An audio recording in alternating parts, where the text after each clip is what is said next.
Welcome to Bloomberg Technology. I'm Emily Chang in San Francisco. U.S. stocks dropping the most in a week, while cases of COVID-19 rising the most in almost as many days. California, Florida, Arizona seeing the biggest increase in new infections since the pandemic began. This is people and companies across the country are commemorating Juneteenth, the day that the last of the slaves in the United States were finally notified that slavery had been abolished 2 years after the Emancipation Proclamation. Meantime, President Trump getting ready for a planned rally this Saturday in Oklahoma, where 100,000 protesters are scheduled to gather in Oklahoma tonight. Anti-police protesters ahead of the president's first rally in months. Meantime, big tech in the spotlight amid continuing antitrust scrutiny at home and abroad. Amazon bracing for new charges from the EU. Joining us now, Gary Reebok of Carr and Farrell, who led the U.S. government's antitrust efforts against Microsoft back in the day. Gary, thank you so much for joining us. Let's start with how strong you believe the EU's case against Amazon actually is.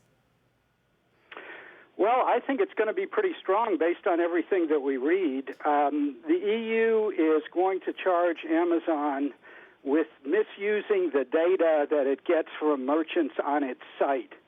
The EU, I think, is going to claim that Amazon uses that data to help Amazon make copycat products that compete against the very merchants that they're supposed to be supporting. Now, the press has done some great analytical reporting, and it appears that that's exactly the case based on interviews with former Amazon employees. So it seems on the facts, it's a clear case. On the law, though, it may be different. Now, of course, Amazon is denying the charges. How good is Amazon's counter-argument? Well, Amazon is denying some of the charges.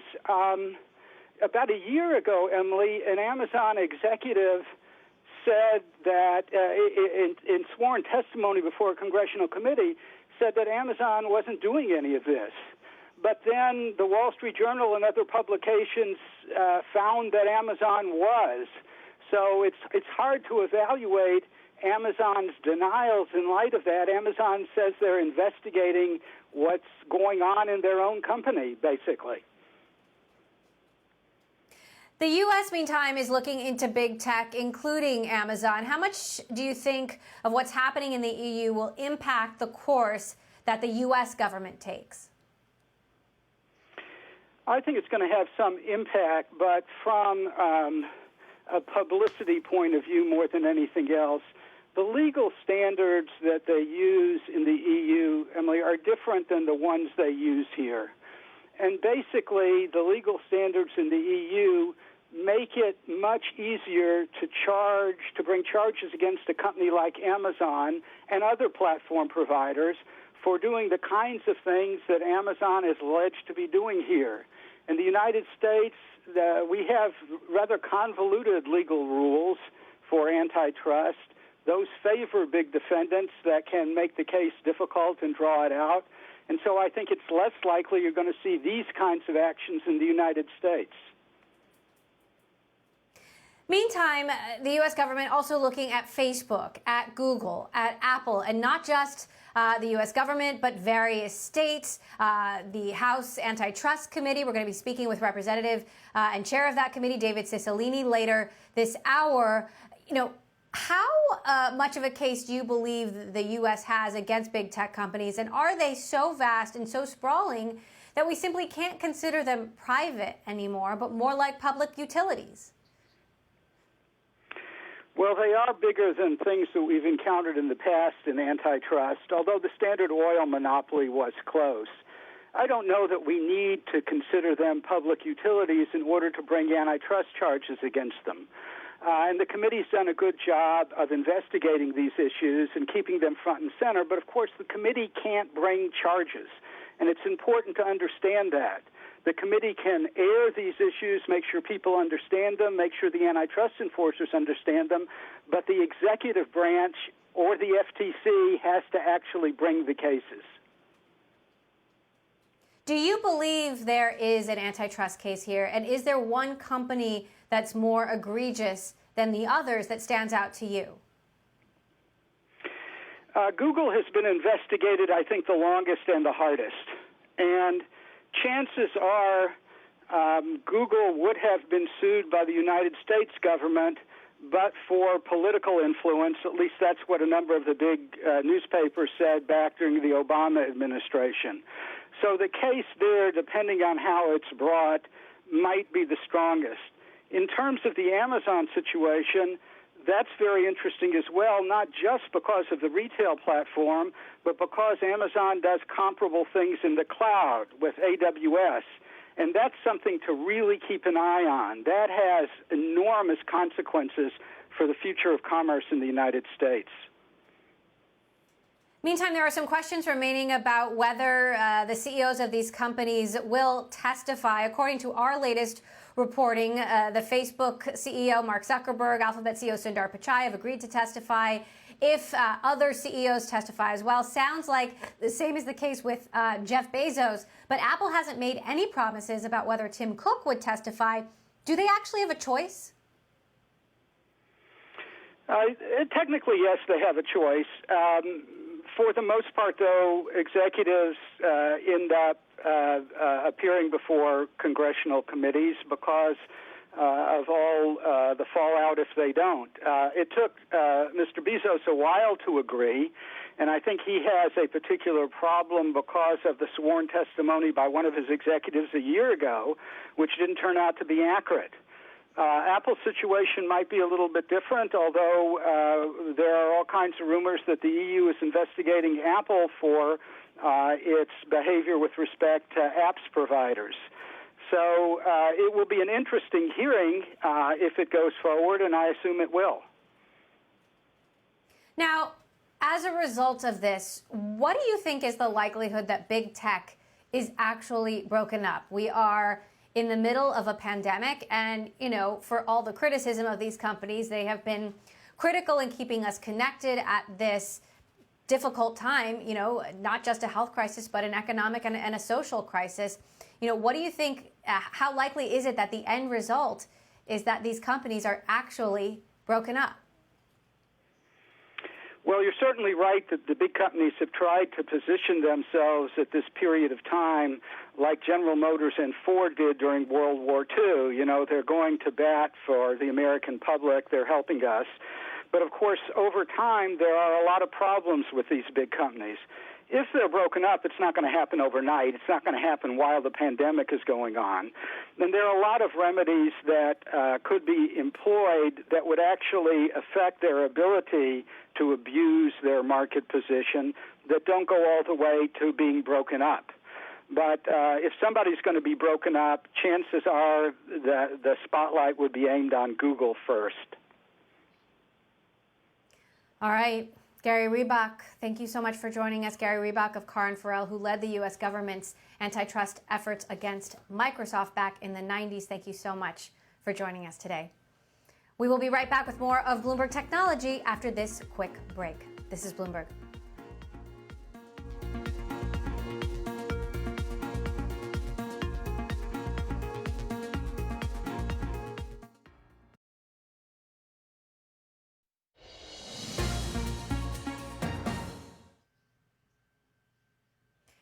Ginkgo Bioworks is launching a new COVID-19 pandemic response program intended to create capacity for large-scale testing. The Boston-based biotech company, which specializes in genetic engineering, is rolling out a new initiative called Concentric that will provide end-to-end testing services for businesses and educational organizations alike. Joining us now, the CEO of Ginkgo Bioworks, Jason Kelly from Boston. Jason, thank you so much for joining us. So tell us a little bit more about how this program is going to work. Hi, Emily. Sorry, can you say that one more time? Hey there, tell us a little bit more about how this program Concentric is going to work.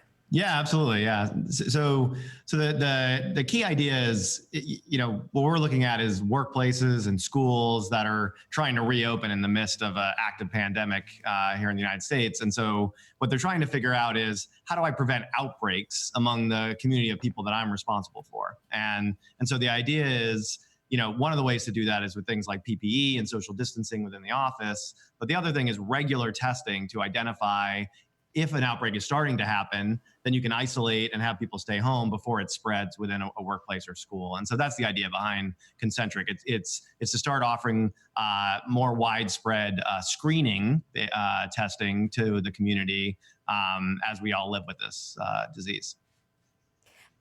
How do you imagine regular testing is going to work? I mean, is this something that employees and students are going to go through or have to go through every day before they go into school or go into the office? It won't be every day. And I think part of the confusion is, we needed a lot of clinical diagnostics in sort of the first phase, the acute phase of the pandemic, where you really had doctors making decisions about people who were sick and needing to know, do they have COVID or not? And we built up 300,000 or 400,000 tests like that in the United States in the last, kind of heroically in the last 3 or 4 months. Well, now what we need is much lighter weight testing. Ideally, it's not going to be a nurse administered swab. It would be something you could do yourself, either saliva or in the middle of your nose. And it would be collected just at your workplace. You wouldn't have to go anywhere. And you would do it maybe depending on how acute the outbreak is in your area, once a week or maybe once every 2 weeks, depending. And you need to actually model that. You have to do a little bit of epidemiological modeling to know, but that would be the idea. What's been the interest from companies and schools so far? I mean, there's still so much uncertainty, and I'm sure many of them don't really know how often they're going to have to do this and for how long. Yeah, I mean, it's really hard, right? I mean, a ton of interest, but I think there's also just people are confused about this, and I think rightly, because we haven't, the last time we dealt with a pandemic at the scale that would close down the global economy was in 1918. It was 100 years ago. And so, of course, we don't have any of the infrastructure built to do this well. And so, we're seeing a lot of interest, especially among schools that are trying to open, but also really major employers. And again, it's partially a workplace safety issue, but Emily, it's also business continuity, right? Tyson had to shut down 6% of poultry production in the U.S. Ford had to close the F-150 plant. Businesses that want to stay open in the midst of this will need some level of regular testing to do it. You partner with other Boston-based biotech companies, including Moderna, on manufacturing their COVID-19 vaccine candidate. From your perspective, how is the development of that vaccine going so far? Yeah, I mean, so I'm excited in general about all of these nucleic acid vaccines. Moderna is the leader in that space, but these are a new type of vaccine that uses DNA or RNA to more quickly be able to bring the vaccine to sort of clinical trials and prove that it works. And so in this instance of a pandemic, it's really valuable. I think the general challenge with vaccines is it's a little unpredictable. Like, we're hoping to have them right at the end of the year. They have to work, right? They're being given to healthy people, and then you have to make a lot of them. And so that it's just, we're all hoping for the end of the year, but it could go longer. And I think one of the things that gets me excited about sort of large scale testing is, in advance of the vaccine, if you had enough screening, right, you could essentially beat this thing before you had the vaccine, right? You would need to go from the 400,000 clinical tests we have a day to something closer to 5 to 10 million of these lower cost screens. But if you did that, you could start to actually get rid of this thing and kind of get back to normal in advance of a vaccine. And so I think you'll see with the Congress coming up on a stimulus bill, I bet they push a lot of effort in that direction for that reason.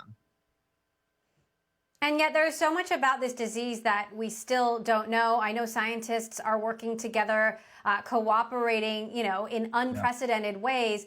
But how likely do you think it is that we have a vaccine before the end of the year? The end of the year would be by far the fastest anyone has ever done this. So I think we should cross our fingers for it, but be planning for next summer, in my view. Yeah. Meantime, we're seeing a resurgence of the disease in various states, in various countries, new waves of the disease in places that hadn't been hit before. How concerned are you about the resurgence of COVID-19, 2, 3, 4 waves of this disease over the next couple of years? Extremely concerned. Yeah. And I think, here's the thing I think people are missing, right? So you had certain, think of it almost like a dry bed of leaves, right? And you've had like a bunch of little fires pop up, and certain countries are able to put them out real quickly, right? And we didn't. We had like some level of them go out, and we sort of put some of them out. But even the countries that have them out, they're still sitting on a dry bed of leaves, right? And as soon as there's a little bit of fire, you got to have a fire department to go put that thing out. And that requires, I think, going into even just this fall for every country on the planet, not just the United States where we have more of an outbreak, you need to have, again, huge amounts of testing, or else how are you going to control this thing, right? And I think, I think it's hard because it's a scale of biological problem we haven't faced in 100 years, but the better we are at admitting the scope of the problem, the better chance we have of getting ahead of it. In the United States, we have the technology to do this. We're fortunate in the life sciences, and we could achieve the scale if we had the will to put this thing down, to build our fire department of screening and then tracing and isolation. And if we had that, we wouldn't even need a vaccine, or at least it would be much less important. And we need to build it. It can be done. Right. Right. And good to hear the work that you're doing on building up testing. Jason Kelly, CEO of Ginkgo Bioworks, thank you so much for joining us. Yeah. Thanks, Emily. Turning now to Juneteenth. Companies and people across the country are commemorating today like they never have before, giving employees a company holiday, asking them to spend time educating themselves and reflecting on the long history of racism in this country. One of those companies is Uber. Earlier today, I spoke with Tony West, one of the most senior Black executives in this country, the chief legal officer of Uber, also having worked at Pepsi and in the Department of Justice. Take a listen to our conversation from earlier today. Well, I think I've been experiencing it like so many others, and that is both you've gone from the shock and the outrage at what we saw happen to George Floyd, but for many of us who are Black, it is a familiar outrage because we have seen this play out so many times before. You move from that to seeing the great activism and energy of people out in the streets, and a diverse crowd at that. I mean, you see a diversity in the throngs of peaceful protesters that you haven't seen, frankly, before in other protests around Black Lives Matter. And then what you see is incredible energy from all sectors, not just in the halls of policymaking, but also from business and from tech. Huge energy around how do we make sure we begin to finally grapple with issues of racial inequality, with racial promoting racial justice. And so for me, I think that this is a really important moment. It's a really important moment and opportunity for tech to lead. I think that it's important that we take the energy and the urgency and the dynamism of this moment and we channel it into long-term commitment that will result in long-term systemic change. That's the challenge that we have right now. I'm so curious what your experience has been being the most senior Black executive in the room, often the only in the room, especially going from the Department of Justice, where your boss was literally Barack Obama, and coming to Silicon Valley, where we know there are so few Black executives, investors, and entrepreneurs. Well, look, I think I have to say it is not a unique experience for me to often be the only Black person in the room or around a decision-making table. I will say my experience at the Department of Justice, working alongside Eric Holder, working for President Obama, that was actually an aberration in my professional life. Usually the room didn't look like that. And, my experience, again, is very typical of so many people of color, Black and brown people of color, of so many women who find themselves as the only one in the room. And for so many, they become sort of the exemplar. And you carry a lot of that with you. You carry a lot of that burden with you. You're very mindful that what you're saying and what you're doing and how you're acting can be used by people to, frankly, make judgments about others that they don't know. And so you carry all of that. You carry all of that with you. I think what's most important, though, is when individuals have the opportunity to be in positions where they can have an impact, where they can actually make a difference. that they take that opportunity and they exercise that agency to do just that. And so for me, for instance, it has been a very high priority to make sure that wherever I am, particularly if I'm in a position of leadership, to bring my values of diversifying the workplace to that position. It's something that I did at the Department of Justice. It's something I did at PepsiCo. And something I am doing at Uber in building a legal team, a compliance and ethics team, a security team that reflects the great diversity of our country. Now, it's no secret that this has been a tough time for Uber in the midst of a pandemic. You have had to lay off a significant number of people. How do you manage diversity issues in a time of crisis?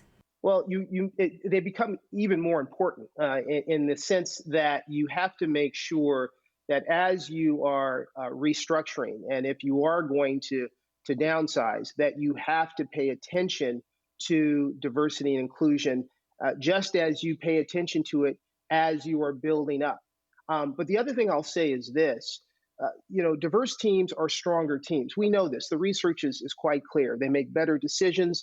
They bring perspectives into the room that are very important. They can lead to more financially successful firms and companies. We know all of that. Harvard Business School, others have done the studies, so the data is there.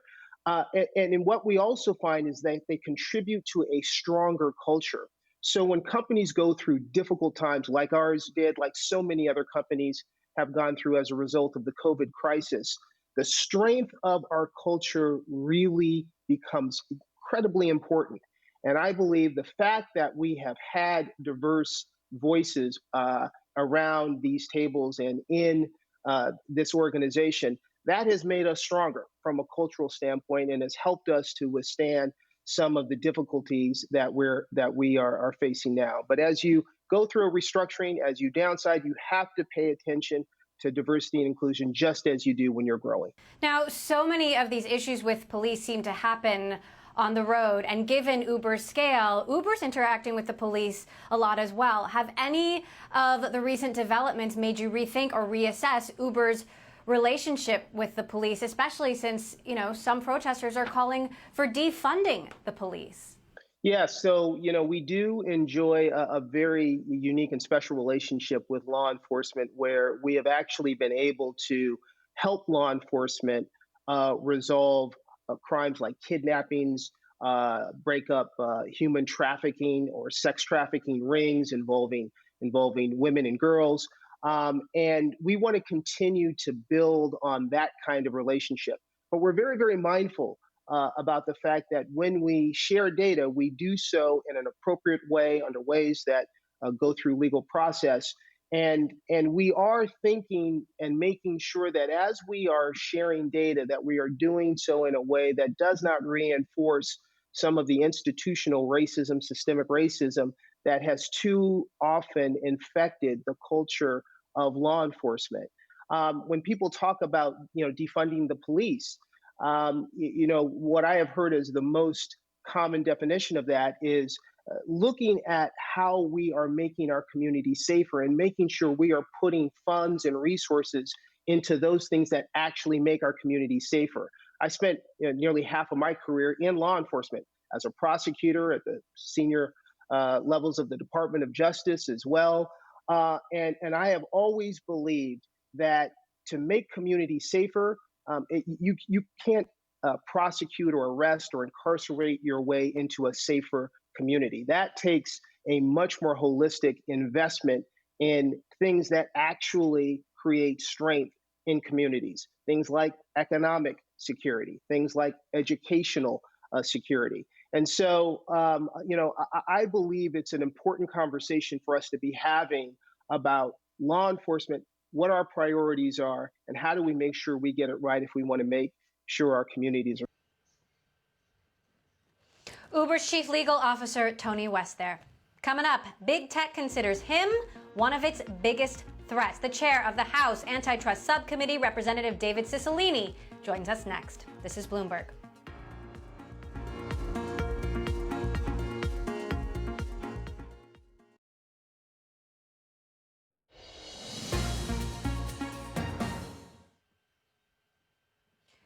Welcome back to Bloomberg Technology. I'm Emily Chang in San Francisco. Our next guest has quickly built a reputation for posing tough questions to big tech. Rhode Island Democrat David Cicilline has called Apple's App Store fees highway robbery. He's taken social media companies to task on misinformation. He's repeatedly threatened to compel testimony from Amazon CEO Jeff Bezos, and he is the chair of the House Subcommittee on Antitrust, spearheading an investigation into big tech. Congressman Cicilline joins us now from Rhode Island. Congressman, thank you so much for joining us. So talk to us about the latest status of your probe into big tech. Where do things stand right now? Well, our investigation began just about a year ago, and we're entering the final phase. We've had 5 hearings, 6 roundtables, reviewing lots of documents, and are planning now for our final hearings. And we'll expect to hear from the CEOs and then conclude the investigation with a written report with some findings about the marketplace and a set of recommendations. So let's talk about the CEOs and their willingness to testify. As we understand it, Facebook, Google, Amazon have all said their CEOs are willing to testify, but only in a joint hearing with each other. And Apple has made no promises about Tim Cook's willingness to testify. Where do things stand right now? What have you agreed? Well, as I've said throughout this investigation, it's really impossible to imagine completing this investigation without hearing from the decision makers in these companies, because their decisions and the judgments they made are important, and we need to hear their perspective, and we have lots of questions. And I fully expect that we will hear from all 4 CEOs. As you mentioned, 3 of them have already agreed that they would appear voluntarily. My expectation is that Mr. Cook will as well. They all pledged their cooperation with the agreement from the very beginning. And I think there's a lot of important questions that we need to ask these individuals, and they have a perspective to share. And this is the first major antitrust investigation that Congress of the United States has engaged in about 50 years. This is an important investigation that has important implications for the marketplace and for the American consumer. And we certainly expect all of the CEOs will continue to cooperate with this investigation and appear before the subcommittee to testify. And to clarify, have they agreed to testify, but only if the others testify in a joint session? Well, I think, they've all expressed their willingness to appear before the committee without subpoenas, with the exception of Mr. Cook, who's sort of left it open. But my expectation is that all of them will appear in the end, because they have important information which is necessary to the committee's investigation. And, we made very clear in that a letter that we communicated that we wanted an answer as to whether or not they would appear voluntarily, and if not, the committee was prepared to use compulsory process. So I don't think it's going to get to that. It should not get to that. This is an important investigation. The Congress of the United States has the right to collect evidence and hear from witnesses that are necessary to make appropriate judgments in completing this investigation and preparing a report for the committee and for the American people. So let's say, Apple doesn't agree that Tim Cook will testify. Is that something that you would subpoena him to do in an effort to make that happen? Yes, we are going to get the documents and the witnesses we need to complete the investigation. It is my hope that that will happen voluntarily, but it has always been the intention of the committee that if it does not happen voluntarily, that we will rely on compulsory process to do so. It shouldn't get to that. I don't think it will. I hope it does not, because there's no reason, unless the CEOs have something to hide, that they wouldn't appear. And so I don't expect to have to require that, but I've made it very clear. And this has been a very bipartisan effort. I think there's bipartisan consensus that we need to complete this investigation to the end and collect whatever testimony and evidence we need to complete it properly. And that's why the letter that was sent initially was obviously bipartisan. So as I said, I don't expect compulsory process to be necessary, but we intend to make certain the witnesses come before us. And if compulsory process is necessary, we'll of course use it. And I know that you, in your work, have been having to go back and forth between Rhode Island and Washington. Do you imagine that this hearing would happen remotely? Would these CEOs be video conferencing in, or would they go to Washington? Well, I mean, we'll construct a hearing that is both safe and responsible. And, I always prefer to have hearings in person, because I think it's a better opportunity for real exchange.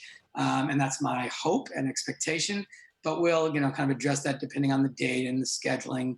But what's really important is to have the decision makers before the Antitrust Subcommittee to answer questions to help us conclude this investigation and provide some perspective on a number of really critical issues. Now, as you mentioned, you've been looking into these companies for the better part of a year. They're all big tech, but they're all very different companies. What have you learned so far, and does any one of them stand out as being more problematic than the others? Well, you're right. I mean, they're very different companies, and there are very different behaviors that have caused some concerns and drawn the attention of this subcommittee investigation. So, what we will do in the report is really lay out how the marketplace is working, what the absence of real competition has produced, and the way that the sort of market share that many of these large technology platforms has allows them to kind of abuse the power that they have to prevent people from entering the market, to bully high rents or exorbitant profits because they control access to the marketplace. There may be, in fact, evidence of people preferencing their own services and products. So, one of the reasons that we have antitrust law is the kind of the chief evil that antitrust is designed to address is economic coercion. And to the extent that these large technology platforms are behaving like monopolists, they are imposing certain economic coercion that results in higher prices, less choices, less innovation, more difficulty for new startups. So, we want the marketplace to work. We want it to be really competitive so we can make room for the next great Apple and Amazon and Facebook and Google. And when you don't have innovation in the marketplace because you have such market power, one of the real consequences is the decline in innovation. And so, this investigation has revealed a lot of important information. We'll talk about the status of the state of the marketplace, and then we'll hopefully develop a set of bipartisan recommendations to bring more competition into the digital marketplace.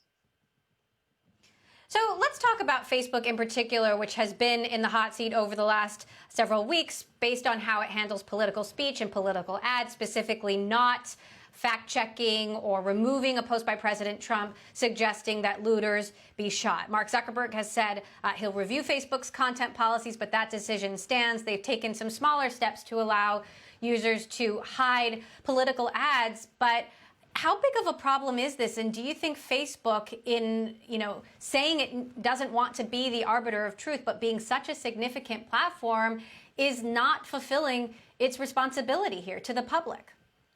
Well, I mean, this is a very serious issue. In fact, it's so serious that I've introduced separate legislation, separate and apart from this investigation, just a couple of weeks ago, to get at this issue of political ads. Because the idea that Facebook will sell an advertisement in a political context that is demonstrably false, and then not only sell that ad and make profit from it, but then assist the purchaser of the ad in micro-targeting it to people who are susceptible to believing it is really shocking. And it's really that micro-targeting element.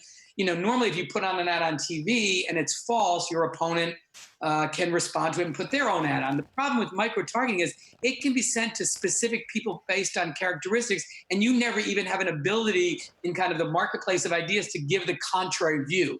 So it's that combination of a willingness to sell a completely false ad that they know is false, and then helping them micro-target to people who are going to believe it. That is a completely unacceptable activity.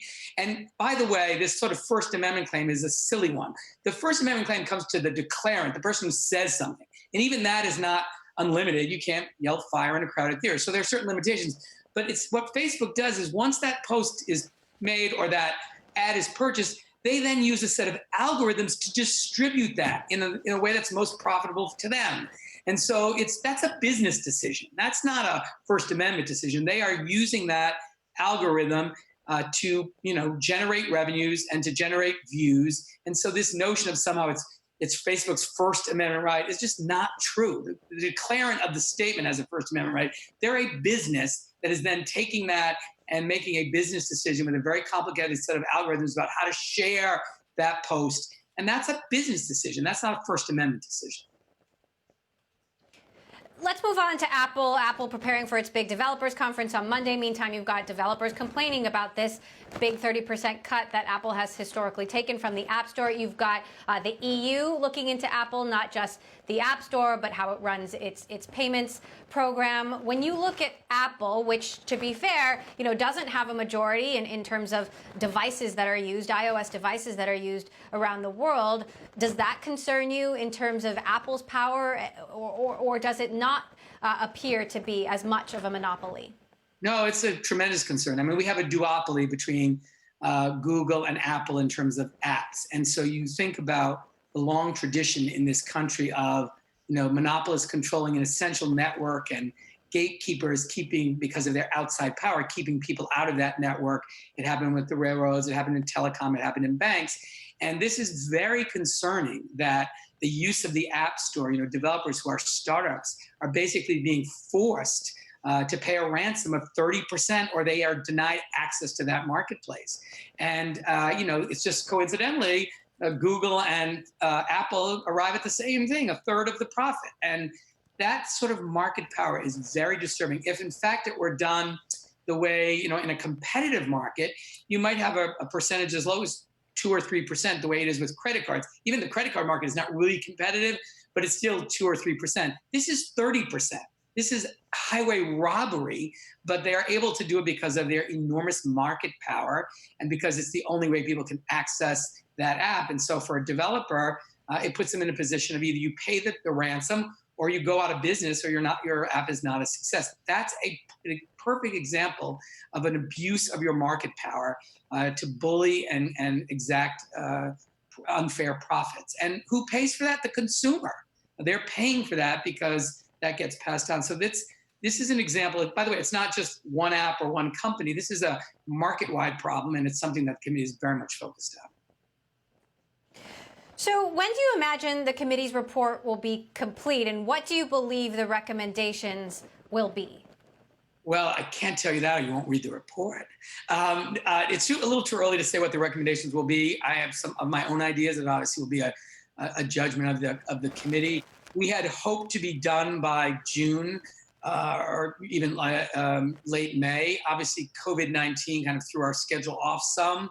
So it is my hope that we'll complete this process no later than the end of July, with a report coming immediately after that, so that we have enough time in the fall to introduce some legislation that responds to the recommendations in the report. Now, I know you mentioned there's bipartisan support here, but given the current administration, do you believe the government right now is powerful enough to fight such powerful companies? Is there the political will to fight? Well, it's a great question. This investigation has been very bipartisan. I expect it will continue to be. I don't know that we'll have agreement on every solution, but I think everyone recognizes there are real challenges because of this absence of competition in the digital marketplace and the huge kind of monopoly-like power of these large technology platforms. And you're right. There's a long history of translating economic power into political power.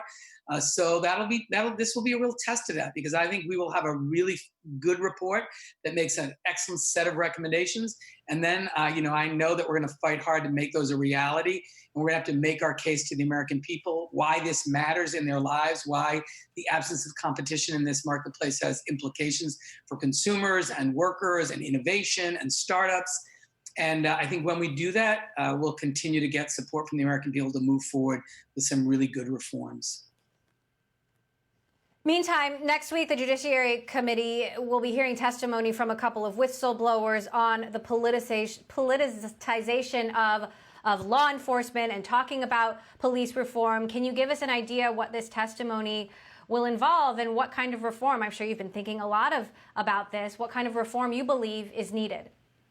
Well, we had our hearing this past week, and we passed out of the Judiciary Committee the George Floyd Justice and Policing Act, which has significant reforms for the police department in terms of banning chokeholds, creating incentives for police departments to become accredited, to create a national police misconduct registry, to make certain that police officers are held accountable for their wrongdoing by having a reasonable legal standard, a series of other investments in strengthening the relationship between the police and community.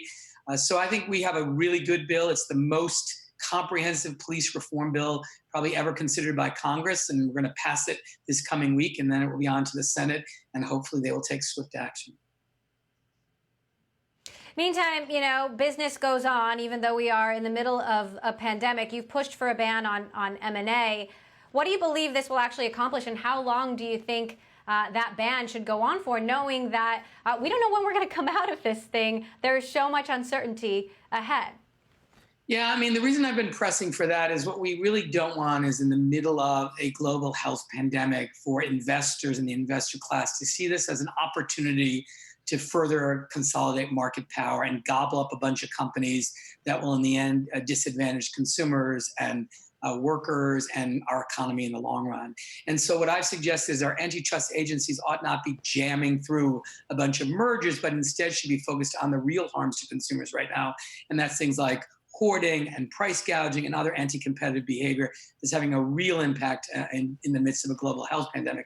And so I've just simply said, take a pause, take a breath, not preventing anything from happening permanently, but let's allow the limited resources of our antitrust agencies to be focused on the most immediate harm to the well-being of the American people and not use this as an opportunity to facilitate a bunch of market consolidation. We saw that during the Great Recession, and we saw that particularly in the financial services sector.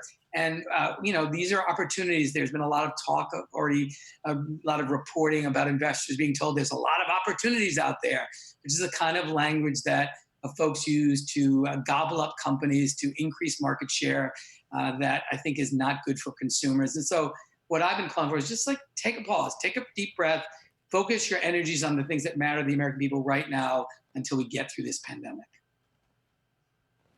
All right, Congressman David Cicilline, thank you so much for taking the time with us on this Friday evening for you. We'll be watching to see the next moves you make and following all of the developments out of Washington. Congressman David Cicilline there from Rhode Island. All right, coming up, Monday marks the beginning of Apple's first ever virtual Worldwide Developers Conference. We're going to have a preview and introduce you to a young developer who's just made her first iOS app aimed at social justice. That is next. This is Bloomberg.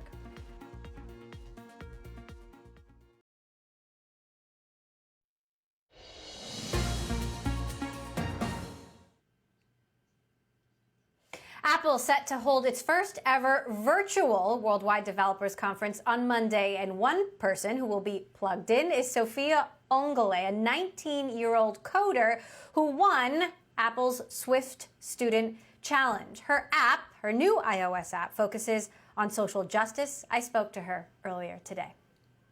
I was going into my first year of college, bright-eyed, bushy-tailed freshman, going into the big city because I go to school in New York City.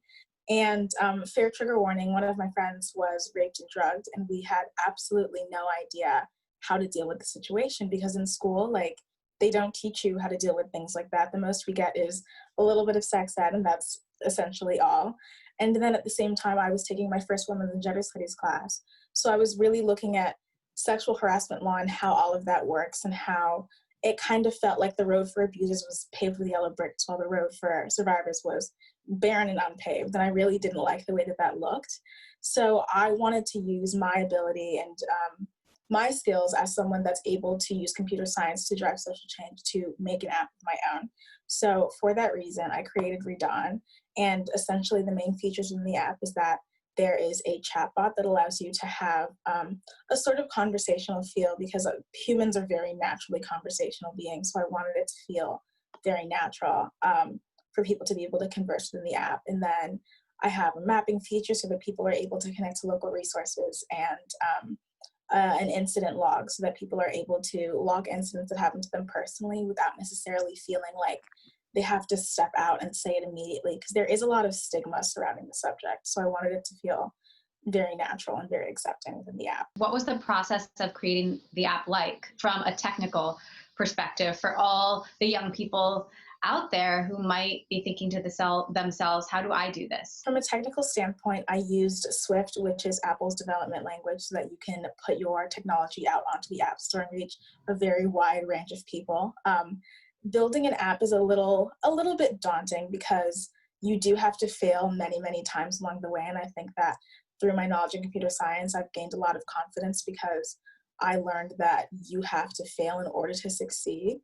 And being able to sort of come to terms with that fact has allowed me to come out of my shell and share my knowledge and my technologies with other people. So I sort of coded very hard and long nonstop, and then shared it with a lot of my friends to see the type of feedback that I could get on the app, what things made sense for them, what things didn't, and then eventually launched that to the App Store. How did you get into coding in the first place? Tell us how you learned. So there's an organization called Code with Flossie, which teaches girls ages 13 to 18 how to code. And I first went to that program when I was 15 years old, had no idea what coding and computer science and all of that was. It was a very abstract concept in my head. But I knew that I always wanted to use science, technology, engineering, and math, and use that to drive social change. And being able to go to that program, I was really able to sort of broaden my horizons, because it felt like there was nothing that I couldn't do, because I was in this classroom with so many other like-minded girls from diverse backgrounds. And because computer science is not a field that has very high representation with women, it was really, really empowering to be in that all-girls environment. And to this day, I'm friends with all of the girls that I've done the program with, and have been able to teach with the program as well, to be able to share that knowledge and that skill set with more girls nationwide. So now that you have these skills, now that you've done this once, what's next? What is the impact that you want to have on the world? Yeah, so end all be all, I really just want to be able to use computer science to be able to impact as many people as possible. I feel like computer science a lot of the time is very heavily stigmatized, because people think, oh, like I have to be good at science or I have to be good at math and all of this stuff. But at the end of the day, I really do believe that it's a medium that you're able to use to be able to impact so many people on a very large scale. So I want to be able to use my skills to continue creating apps for social good that serve the communities that I'm a part of, because you can't be what you can't see at the end of the day. And I do very much believe that necessity is the mother of invention. New app developer Sophia Ongole there. And finally, a quick programming note. Tonight at 7 p.m. Eastern Time, we're going to bring you a special edition of Bloomberg Technology, Tensions and Turning Points. Over the last several weeks, we've talked to civil rights activists, lawmakers, investors, entrepreneurs, talking about the tensions that exist in Silicon Valley, tech facing a reckoning, including the difference in philosophies between Twitter and Facebook. Take a listen. I think Mark's decision was wrong. I have spoken to people at Facebook high up, for a great deal of time, and I've seen people try with them. There are some really amazing people at Facebook, and they're speaking out now, and even more so are not speaking out, but I think they will. The company spends a lot of time outlining standards, they call them community standards, that they're supposed to enforce against all of their users. And then when one particular user comes along who happens to send his posts from 1600 Pennsylvania Avenue, there seems to be a very different standard. In a lot of ways, Facebook is too big to fix right now. Facebook has 2.5 billion users around the world, constantly posting in more than 100 languages. That's a system that's too big to govern. You have one young white man who has one experience in this life, who has the control of billions of people, like what they see and what they view. It is wrong. And I don't know if he's drunk with power or if he's simply just in a bubble. I think Mark is very fixated on power. I think he really has a vision that his platform is going to replace governments in many contexts. I think both Twitter and Facebook need to take a long, hard look at what they've created, and the monster they created in terms of business may come back to bite them in terms of just ideology about what is in the best interest of the American people. I think Twitter is taking the more stance as being a service for the people, and saying that they then have a responsibility to make sure that the service is used in a certain way. Facebook is, much larger. They really view themselves as a utility. Facebook almost wants to consider themselves as the internet, or as an extension of the internet itself. And in that case, they want to take no responsibility for how that utility is then used. And so I think it's a difference in philosophy. Don't miss that special Bloomberg Technology Tensions and Turning Points, 7 p.m. Eastern Time tonight on Bloomberg Television. That's about an hour from now. And thank you so much for joining us this week. Have a wonderful weekend, everyone. We'll see you Monday.